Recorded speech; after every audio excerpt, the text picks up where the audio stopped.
Liberando sus frenos. Hace muchos años, cuando comencé a estudiar las emociones negativas, el punto más crítico que descubrí fue que no se puede hacer ningún progreso hacia la salud, la felicidad, el amor y el cumplimiento del potencial mientras se insista en mantener intactas las emociones negativas.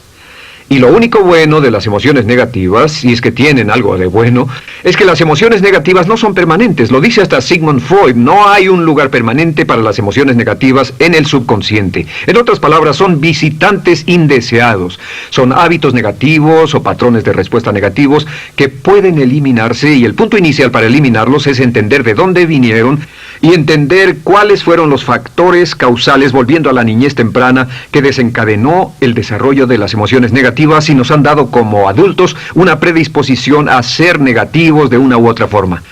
Esto nos lleva al condicionamiento de la niñez temprana. Recuerden que ya dijimos que el punto inicial de los patrones de hábitos negativos compulsivos e inhibitorios era la crítica destructiva. La crítica destructiva es el gran destructor. La crítica destructiva destruye a las personas en su interior y las deja caminando en círculos por fuera. Muchas personalidades han sido minadas y destruidas, mucha autoestima ha sido puesta de lado como resultado de la crítica destructiva más que cualquier otra cosa que podamos imaginar. La crítica destructiva es el gran asesino. Ahora, ¿por qué es eso tan malo? Sabemos que los niños en sus primeros años y al ir creciendo tienen una necesidad tremenda de amor y aprobación de sus padres. De hecho, muchos psiquiatras y psicólogos han dicho que la razón número uno de la enfermedad mental en los adultos es el retiro de amor o el amor no expresado. Sabemos que cualquier persona con prestigio, una persona que es importante para un niño, tiene un impacto enorme en ese niño, y los niños hasta la edad de 6 años tienen muy poca habilidad para discriminar entre una crítica válida y una crítica inválida. Lo que esto significa es que todo lo que diga un padre o un pariente mayor o una persona mayor, cualquier cosa que diga una persona de prestigio o una persona importante para un niño es aceptada como cierta. Es aceptada como una representación válida de la realidad. Si una madre dice eres un niño malo, o si un papá dice eres flojo, si alguien dice no eres dependiente, o si alguien dice que somos estúpidos o tontos o feos, el niño no tiene capacidad alguna para discriminar entre lo válido y lo no válido. Ese niño acepta eso como una verdadera representación de la realidad. Va más allá de la mente consciente, va directamente al subconsciente y ahí se queda. Muchos de nosotros como adultos aún estamos viviendo en base a la información negativa que recibimos cuando éramos niños. Y después como adultos, ¿qué decimos? Pues decimos así es como soy, o siempre he sido así, o algunas personas dirán, pues es de familia, tu padre era así, los hijos son así, tu madre era así, etc. ¿De dónde viene? Nada de estas cosas es de familia. Por ejemplo, cuando estaba creciendo, mis padres habían sufrido la depresión y la depresión les produjo un impacto enorme. Y cuando hablábamos de comprar algo, lo recuerdo muy bien, mis padres se ponían muy tensos y decían, no podemos pagarlo, no podemos pagarlo, no podemos pagarlo, no podemos pagarlo. Tenían una mentalidad de carencia, esta mentalidad de no podemos pagarlo toda su vida. Y luego yo crecí, y aunque nunca he experimentado la depresión, y la mayoría de ustedes, 10, 20, 30, 40 años después, aún estamos diciendo, no puedo pagarlo, no puedo pagarlo, no puedo pagarlo. Aún tomamos como base esas frases críticas, esas frases emocionales que usaban nuestros padres. Tal vez sus padres les decían, como mi padre me decía a mí una y otra vez, nunca acabas lo que empiezas, nunca acabas lo que empiezas. Nunca acabas lo que empiezas. Eres un flojo, nunca acabas lo que empiezas. Y cuando fui adulto tuve muchos problemas para acabar lo que empezaba. Al acercarme al final de la tarea, comenzaba a sentirme ansioso y buscaba cualquier excusa por posponerla o retrasarla. El segundo factor que nos predispone a emociones negativas es la falta de amor.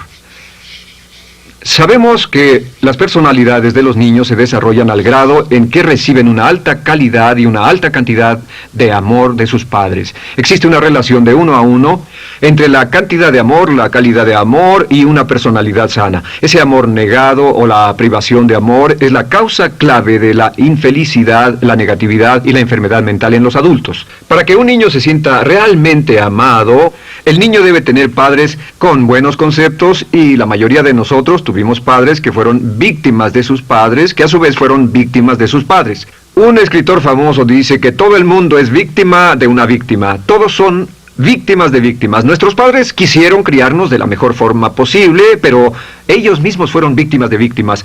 Y para que un niño se sienta realmente amado, deben existir 3 condiciones. La condición número 1 es: los padres deben amarse a sí mismos. Los padres deben amarse a sí mismos. Recuerden, nunca le podrán dar más amor a otros que el que sienten por sí mismos. Si no se aman a sí mismos, no pueden amar a sus hijos. Si tienen un poco de amor por sí mismos, deben difundirlo en sus hijos. Si tienen poco amor por sí mismos y es absorbido por sus esposos, entonces, a veces, aunque deseen amar a sus hijos, no tienen amor que darles. Sus padres querían amarlos y en muchos casos no tenían amor para darles. Y eso es porque nunca lo recibieron cuando crecieron. El segundo requisito es: los padres deben amarse mutuamente. Para que un niño crezca sintiendo confianza en sí mismo, crezca sintiéndose amado, a salvo y seguro, debe crecer en un ambiente donde los padres se amen. No hay nada que le dé más temor a un niño que crecer en un hogar donde los padres peleen entre sí, donde los padres no se amen, donde haya dificultades, porque el niño siempre tiene una tendencia, primero que nada, ser una víctima, pues al niño se le grita y se le vocifera, y entonces cree que la razón por la que mamá y papá pelean es su culpa. Ahora, una investigación interesante: como hay muchas familias de un solo padre, la investigación interesante muestra que cuando uno de los padres se va como resultado de una separación o un divorcio, los niños que quedan invariablemente están convencidos de que la razón por la que el otro padre se fue se debió a algo que él hizo. Y es importante que si un matrimonio o una relación va a terminar y uno se va a ir, que el padre que se quede les diga a los niños una y otra vez que la razón por la que la relación no funcionó no tuvo nada que ver con ellos. Solo tuvo que ver conmigo y con papá, conmigo y con mamá. No tiene nada que ver con el niño. El niño necesita oírlo muchas veces antes de que se sienta confiado y seguro. Y por supuesto, siempre es mejor que un niño sea criado por un padre que lo ama que por 2 padres que no se aman. Una tercera condición que debe cumplirse si no quiere que exista la falta de amor es que los padres deben amar al niño. Los padres deben amar al niño. Bueno, esto parece muy obvio y muy lógico. La verdad es que, y esto es lo más difícil para usted y para mí como adultos, que ni siquiera lo pensamos, que es posible que nuestros padres no nos quisieron. No porque no lo intentaran, querían amarnos y tenían la intención de hacerlo, desde luego, etcétera, etcétera, pero simplemente como tenían conflictos mutuos y problemas sin resolver con sus padres, y sufrieron la guerra y la depresión, tenían que hacer carrera y otras responsabilidades, nunca lo lograron totalmente. ¿Entienden? Esa fue la dificultad. Lo deseaban, pero nunca lo lograron. La única forma en que puede amarse a un niño es pasando una gran cantidad y calidad de tiempo con el niño. Tiempo en gran cantidad y calidad con el niño. 10 minutos al día no bastan. Los niños se consideran valiosos según el grado en que las personas más importantes en su vida pasen tiempo con ellos. Si las personas más importantes en su vida, sus padres, solo pasan poco tiempo con ellos, los niños concluyen que la razón para ello es que tienen muchos defectos, que hay algo esencialmente malo en ellos y que por eso sus padres no pasan más tiempo con ellos. Los niños no piensan con la razón, lo hacen en forma emocional. Solo piensan: mi padre está aquí, me ama, y si no pasa tiempo conmigo, él o ella no me aman. Y si cualquiera de esas 3 condiciones existió o más cuando estaba creciendo, los padres no se amaban a sí mismos, o no se amaban mutuamente, o tal vez no lo amaban porque nunca lo lograron, aunque querían, entonces usted debe haber crecido en conjunción con la crítica destructiva que se llama culpa. ¿Y qué es la culpa? Pues simplemente la culpa es un sentimiento de no valer mucho. ¿De dónde sacamos este sentimiento? Lo obtenemos cuando continuamente gente importante nos critica en nuestra vida y simultáneamente no nos dan el amor que necesitamos. Sentimos que no valemos mucho o que no valemos nada. Y un sentimiento de culpa nos lleva a un sentimiento de falta de mérito, falta de valor y culpa. Y esa culpa, ese sentimiento de falta de mérito, es el mayor problema del siglo XX, la principal fuente de enfermedad mental. Es la fuente principal de los problemas en las relaciones, la fuente principal de enfermedad psicosomática, la fuente principal de la mayoría de los problemas que afectan a nuestra sociedad. Es el profundo sentimiento de culpa y falta de mérito que se expresa o se esconde en los pensamientos o en la actitud: no valgo suficiente, no valgo suficiente. No valgo suficiente. Ya hablamos de la autoestima y de lo importante que es. La autoestima significa me quiero mucho, me quiero mucho, me quiero mucho, me quiero mucho.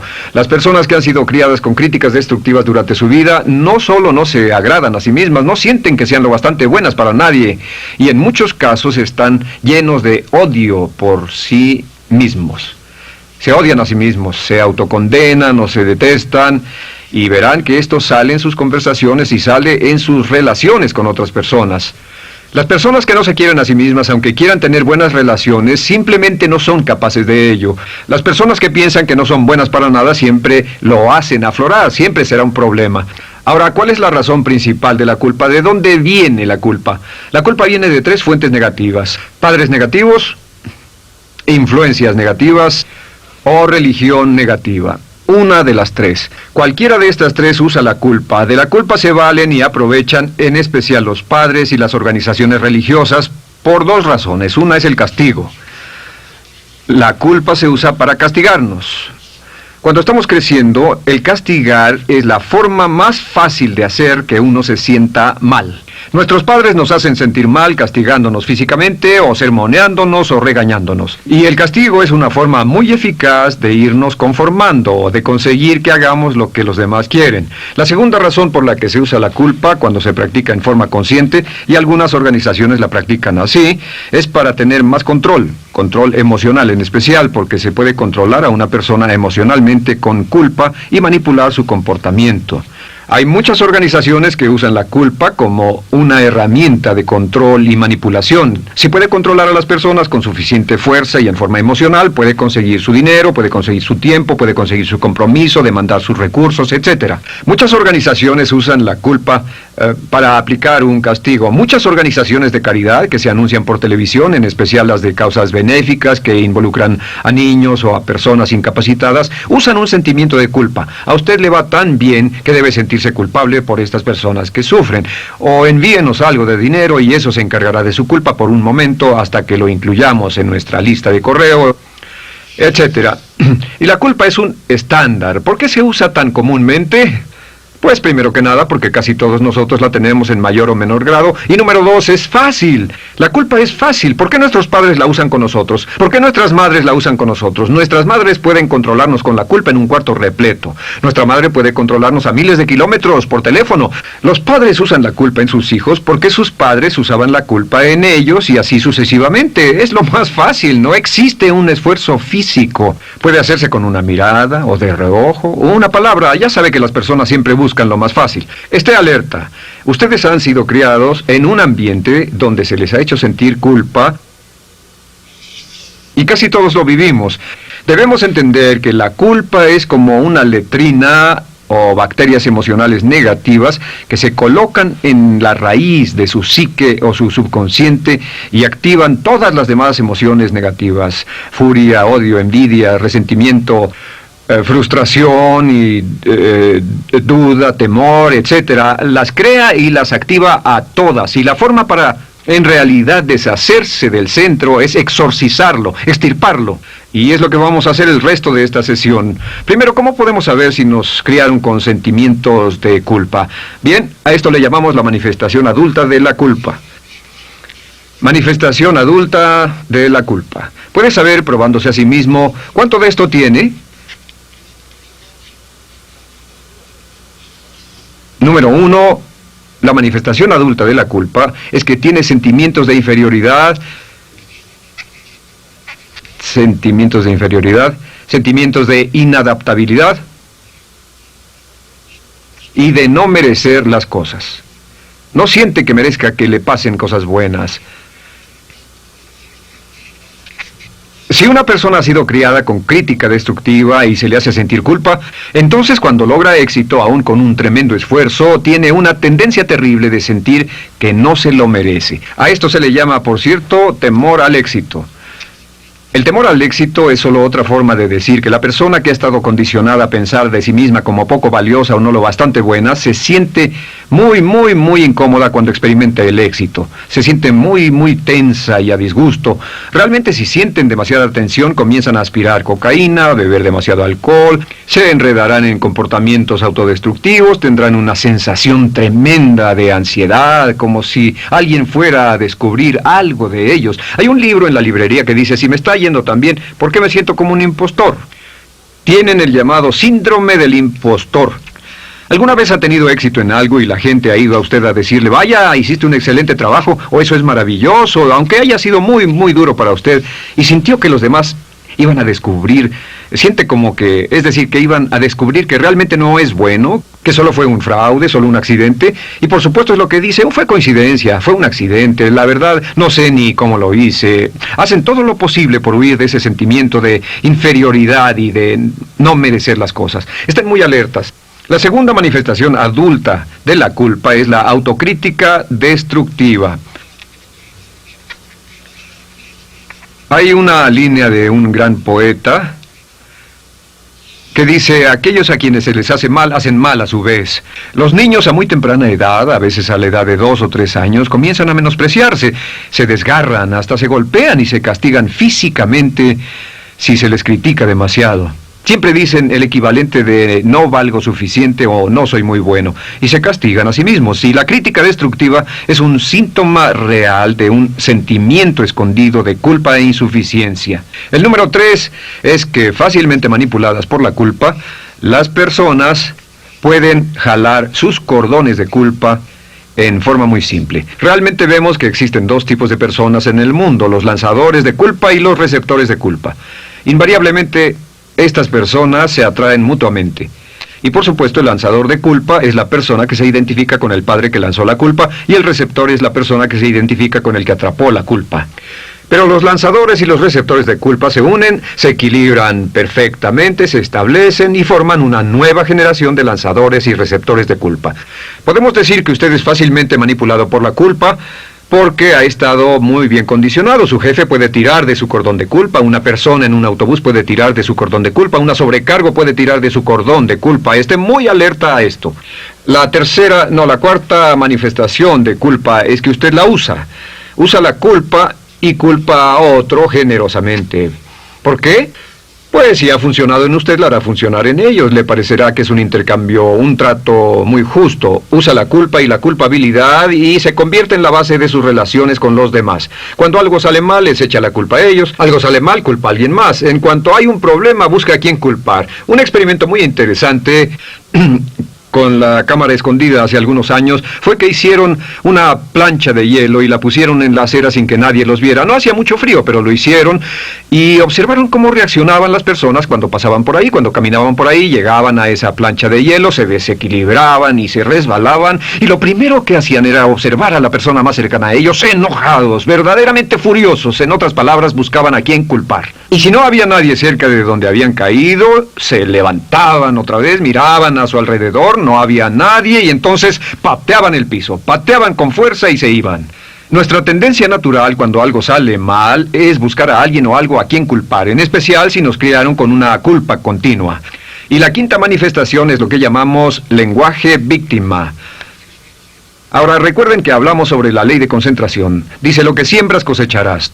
También dice, si usas lenguaje de víctima, mantienes viva la culpa, la refuerzas, la edificas, la cultivas, la utilizas. El lenguaje víctima es lenguaje como no puedo, no puedo, no puedo. Cuando dice no puedo, no puedo, no puedo, envía un mensaje a su mente subconsciente, y la mente subconsciente comprende que está inhabilitado, que no tiene control, que es una víctima. Y cuando desea poder hacer algo, su mente subconsciente retroalimenta su mensaje y dice, no puedes, no puedes. Y lo segundo que dice es, tengo que, y otra vez no tengo control, no estoy a cargo. Pero existe otra expresión del lenguaje víctima que debemos evitar, y es esta, trataré. Trataré, sea lo que sea, trataré. ¿Qué significan las palabras trataré? Pues déjenme decirles qué significan. Significan voy a fracasar y lo digo anticipadamente para que no me vengan con represalias. En otras palabras, dice trataré de llegar a tiempo, pero lo que está diciendo es tal vez llegue tarde y no pueden reclamarme porque dije que trataría. Cuando una persona dice trataré, está disculpando su fracaso por anticipado. Si fuera al doctor y el doctor lo examinara, lo auscultara y le dijera, pues está en pésimas condiciones, tendremos que intervenir, debemos llevarlo al hospital ahora mismo, me sorprende que haya llegado aquí. Usted dirá, bueno doctor, espero que haga un buen trabajo. Y él dice, trataré. Si él dice eso, usted seguramente buscará otro médico. O si va a un abogado. Lo culpan de algo y va a un abogado y le presenta su caso y dice, oiga, va a defenderme, y él dice, trataré. ¿Qué está diciendo? Está diciendo, escuche, he estudiado el caso y por lo que veo no hay mucha esperanza, pero lo tomaré de todos modos. Trataré son los que tratan de conseguir que les pague por anticipado. Otro juego de palabras que no debe usar. Por cierto, con respecto a trataré, lo que debe decir es lo haré o no lo haré. No trataré. Si alguna vez en nuestro negocio, tenemos un negocio muy activo, si llamamos a alguien y le pedimos alguna cosa o algún trabajo y dice trataré de conseguirlo para el viernes o trataré de terminarlo a tiempo, al instante sabemos que lo que quiere decir es que quiere sentirse libre, no comprometerse. Así que nunca dejamos que nadie se vaya con un trataré, debe ser hecho o no, y queremos obtener una seguridad. Si hace falta, nosotros lo hacemos. Cuando dicen trataré, lo que están haciendo es que se están lavando las manos. Esté alerta, la otra palabra es desearía.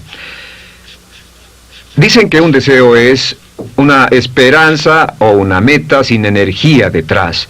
Desearía. ¿Qué significa un deseo? Desearía significa que me gustaría tener algo, pero sé que nunca lo podré tener. Cuando dice desearía bajar de peso, ¿qué significa?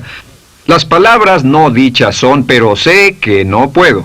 Porque no por las excusas que tiene y el metabolismo que tiene y los problemas, etcétera. Siempre hay razones por qué debe salir, etcétera. Desearía dejar de fumar, desearía estar en forma. Desearía, desearía, desearía. Cuando usa la palabra desearía, le muestra al subconsciente que esto es algo que no cree que le sea posible lograr o adquirir. Entonces el subconsciente descarta completamente esto como meta y no le da energía, ni motivación, ni impulso, ni deseo de lograrlo. Así que esté muy alerta al lenguaje víctima. Esté alerta a la expresión sí, pero. O lo haría, sí, pero. Alguien le dice, haga esto, y usted dice, sí, pero. La palabra pero, por cierto, es el gran borrador. Si una persona le dice, podría incrementar sus ingresos o incrementar su rendimiento, ser una persona mejor o más feliz o bajar de peso o lo que sea, no importa. Y usted dice, sí, pero. Lo que está diciendo es que está borrando toda la aseveración que ha dicho antes. Manda un mensaje a su subconsciente que dice, no hay posibilidad. Y no hace esfuerzo, no otorga energía, no ejerce capacidad alguna hacia el logro de esa meta. Y las personas que han sido criadas con culpa tienen 5 cualidades o 5 manifestaciones de adultos. Una es que se sienten inferiores, se sienten inadecuadas, sienten que no merecen que les pasen cosas buenas. Estén muy alertas a eso. El número 2... se autocompadecen continuamente, usan la autocrítica destructiva. El número 3, usan la culpa y la culpabilidad en ellos y en otros. El número 4, son manipuladas por la culpa. Y número 5, usan lenguaje víctima. Así que, ¿cómo nos deshacemos de la culpa? ¿No es sorprendente cómo se aclara esto? Este pizarrón, todo se borra. Tengo una varita mágica cuando me voy a sentar al escritorio. Entonces, ¿cómo nos deshacemos de la culpa? Para deshacerse de la culpa...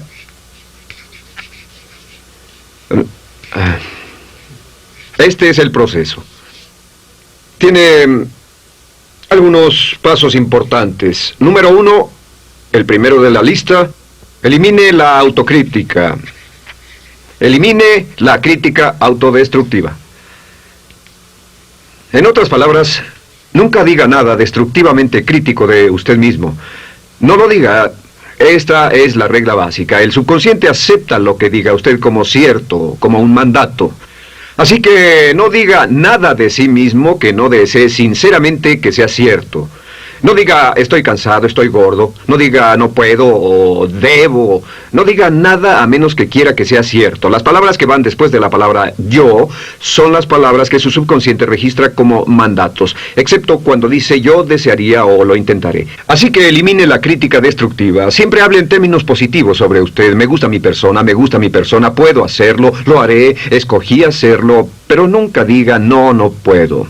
Número 2 es no dejarse manejar por la culpa. Rehúse ser manejado por la culpa. Porque cada vez que le permita a alguien que lo manipule por la culpa, ¿sabe qué pasa? Refuerza y hace más poderoso el efecto de la influencia de la culpa en su vida. Cuando yo crecí, debo decir que yo crecí en una familia que estaba muy influenciada por la religión negativa. Realmente mi madre, Dios la bendiga, tenía un cinturón negro en el pecado e hizo un trabajo verdaderamente soberbio en ello. Y yo tardé en sobreponerme. Cuando me casé con Bárbara, ella también venía del mismo tipo de familia y recapacitamos.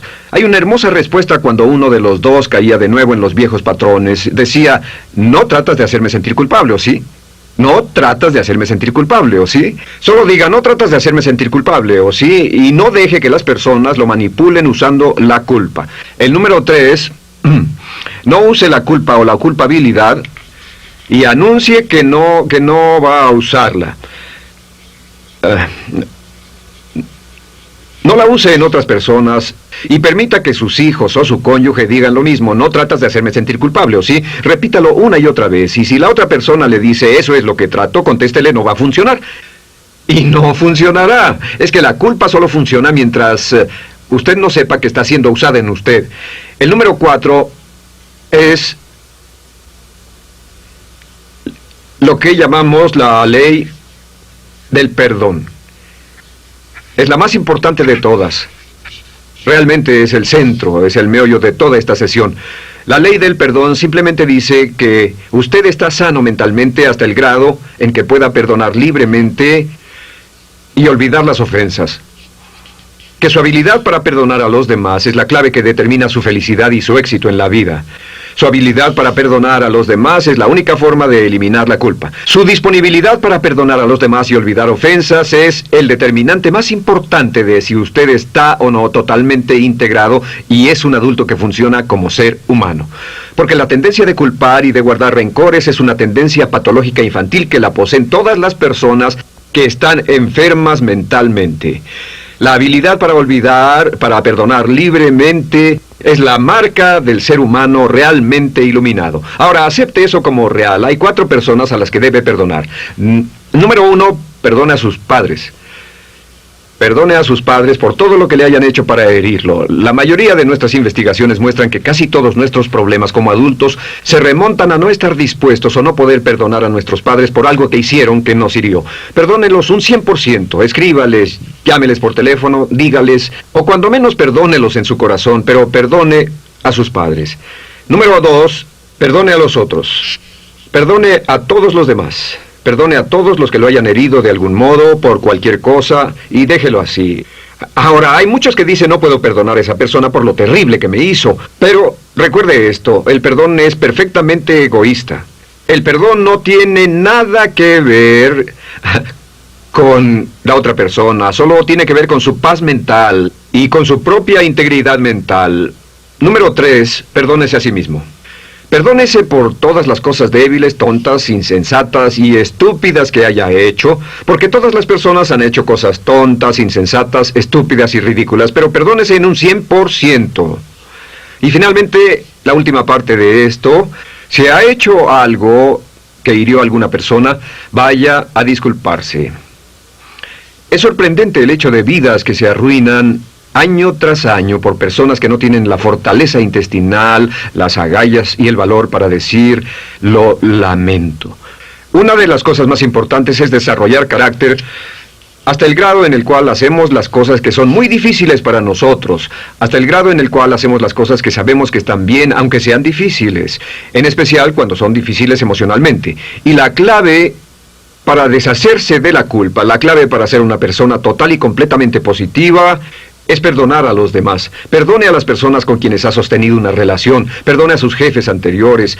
Perdone a los amigos que lo han herido. Perdone las inversiones que estuvieron equivocadas. Perdone a los jefes que lo despidieron. Perdone a sus padres. Perdone a todo el mundo. Desarrolle una actitud hacia la vida con la que rehúsa guardarle rencor a los demás. Solo repita una y otra vez: los perdono a él o a ella por todo. Los perdono por todo. Los perdono por todo.